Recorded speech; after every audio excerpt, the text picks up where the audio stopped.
Alrighty, I didn't intend on talking about Kanye West 2 days in a row, any time in my life, let alone this week. In fact, I never thought that I would talk about on a recording Kanye West at all.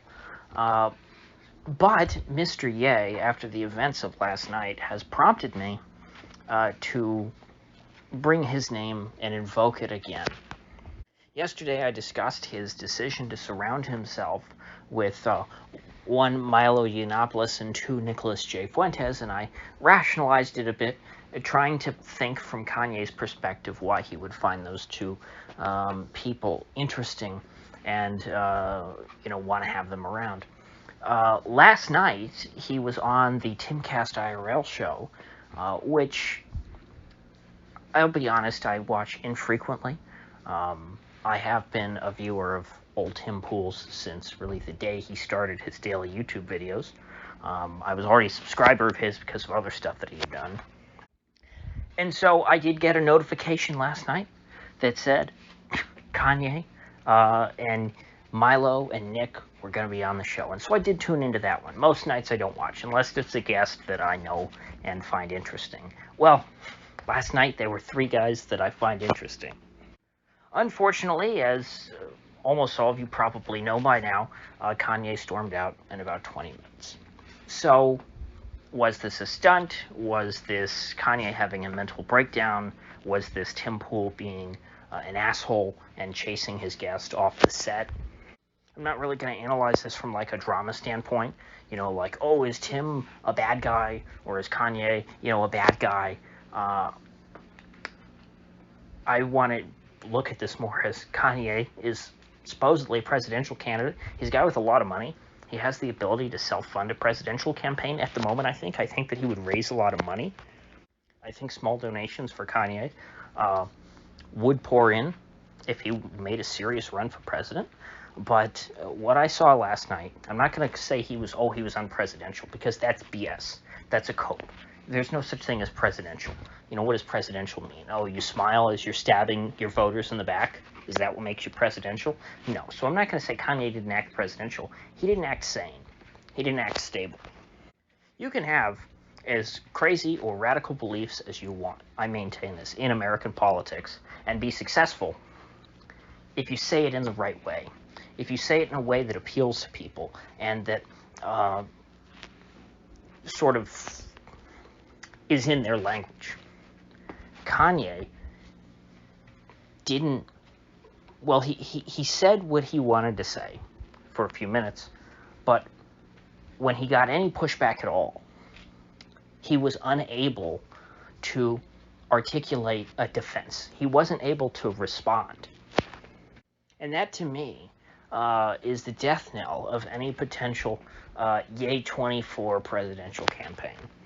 When you're running on the platform that the Jews are a problem, which I think I don't think that is a platform that's going to have mass appeal, but that seems to be his platform. But hey, if that's your platform, you need to be able to not only articulate that you believe it, you need to articulate why you believe it, and why you're correct, and why people who disagree with you are incorrect.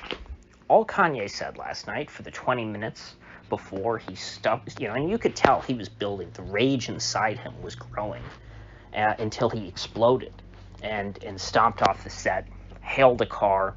Somehow they got a car to come out there in the middle of, West Virginia. Maybe it was planned. I'm not going to speculate about that.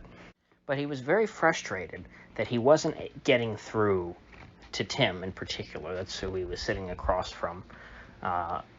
And as Tim, and he asked very mild questions. I thought Tim was very conciliatory. He didn't come out and say, Kanye, I just want to disavow you and all this. He didn't play like, he didn't cuck like, a lot of the mainstream, Republican pundits probably were telling him to in DMs, which Tim himself even said that, hey, the mainstream right-wing boys are telling me I need to disavow you three before we even start the show. That's BS. And I'm glad that Tim didn't do it. I think that Tim Pool handled himself pretty darn well. He came in, or he let Kanye come in. He let him make his point. and then he was just going to ask him questions about what he believes, because that's, to me, that's what I want out of this kind of show. I want to know, what's old Kanye thinking? What's going on up in his noggin? Because he's saying some stuff that sounds kind of goofy. But, you know, he's an artist. Artists say goofy things. And he's entertaining to listen to. So I want to know what he's thinking. And so I don't think that Tim Pool was being overly combative. I think he was trying to suss out what it was Ye was getting at. You know, I mean, what I heard out of Kanye as an audience member last night was Rahm Emanuel stood next to Barack Obama. Jared Kushner stood next to Donald Trump. Need I say more? And, you know, my response to that is, yes, Kanye, you need to say more. You know, you can't just Rahm Emanuel, Jared Kushner. I mean, there's a lot of things that connect those two guys. And it's not just their Semitic heritage. And frankly, I don't even like the term Semitic heritage, because most American Jews are European in origin. They're not Middle Eastern. I don't think that Ashkenazis are Semites. I mean, at sidebar, of course. Now, the Sephardi, you know, they got a little bit more of a claim. And, you know, Rahm Emanuel, by looks and by name, you know, I don't know his origin. Maybe he's Sephardic. So maybe you could call Rahm Emanuel Semitic. But, you know, hey, I'm splitting hairs here over the English language. And honestly, that's not necessary, because we don't need to get that in depth. Because Kanye didn't get that in depth. You know, honestly, I almost wish that Kanye could have switched places with, like, Nick Fuentes. Because at least Nick Fuentes, I think, and he tried to jump in there. He was like the bulldog. He wanted to debate this with Tim Pool. I would have at least found that interesting. You know, as I said yesterday, I don't buy into the Jew conspiracy stuff. But it would be interesting to hear someone who, you know, is intelligent and believes it, you know, try and articulate that and explain why they think that to someone who doesn't believe it, who is also intelligent and open-minded. Because this is a topic that comes up a lot, not only, you know, in contemporary American politics, but just, you know, history around the world. And I don't think that, you know, oh, that's an ancient prejudice, you know, we shouldn't talk about it. It's like, well, no, I mean, if it's not true, people, you should talk about it. You should explain why it's wrong. And the people who think it's right should explain why they think it's right, and, you know, may the best man win. But Kanye wasn't interested in that. What he told Luke Rudkowski, who, you know, I kind of think of Luke as, you know, kind of my spirit animal on that in the Timcast world. You know, I'm closest in ideology to Luke Rudkowski. I was very happy when he, you know, joined that show on a semi-regular basis. You know, bringing, you know, an ANCAP perspective to that program. Anyway, what Kanye told him is that you guys are denying my truth, and he has no time for that. And so what I don't understand is that, okay, Kanye does not need Tim Pool. You know, people were saying, oh, Tim, you shouldn't platform Kanye West, like as if Kanye is coming to Tim, you know, begging for attention. Kanye doesn't need Tim. He's infinitely bigger than Tim Pool. He doesn't need to be on Tim Pool's show. Which is why I don't really understand why he went on there if he didn't want to talk to Tim or to Luke or to any of these other people. Why doesn't he just, like, do a Twitter live stream? Can't you still do that on Twitter? I'm pretty sure you can still live stream on Twitter. Why doesn't he just do that and talk, if that's what he wanted to do? If he wanted to just sit in a chair with wearing, like, 3 jackets, which looked really, really hot. I don't know. Maybe it's cold in that studio.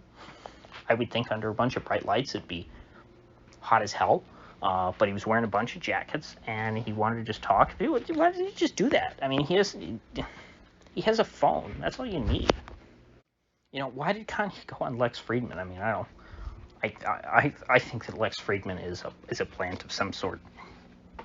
I think with the FTX stuff, he sort of showed his hand because, all of a sudden he went and deleted, all past ties that he had to effective altruism, and the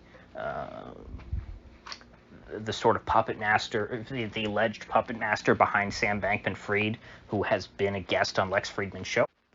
Friedman just went and completely deleted that, all evidence of that, and then, blocked anybody who talked about it, allegedly. So I'm not a big fan of the Friedman, but again, these are all people who are below Kanye in terms of influence. Kanye is his own brand. He's a big boy. Why is he going on other people's podcasts if he doesn't want to talk to other people? He does not seem to be a rational person. I haven't seen much of Kanye.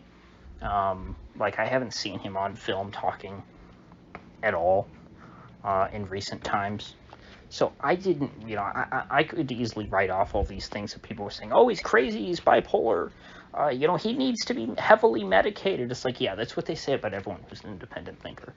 But in this particular case, the 20 minutes now that I've seen of Kanye on film, he didn't seem to be a stable guy. I'm not saying he needs to be heavily medicated. Far from it. I don't think that that's good for you. In fact, him being medicated like that in the past may have, led him to where he is today.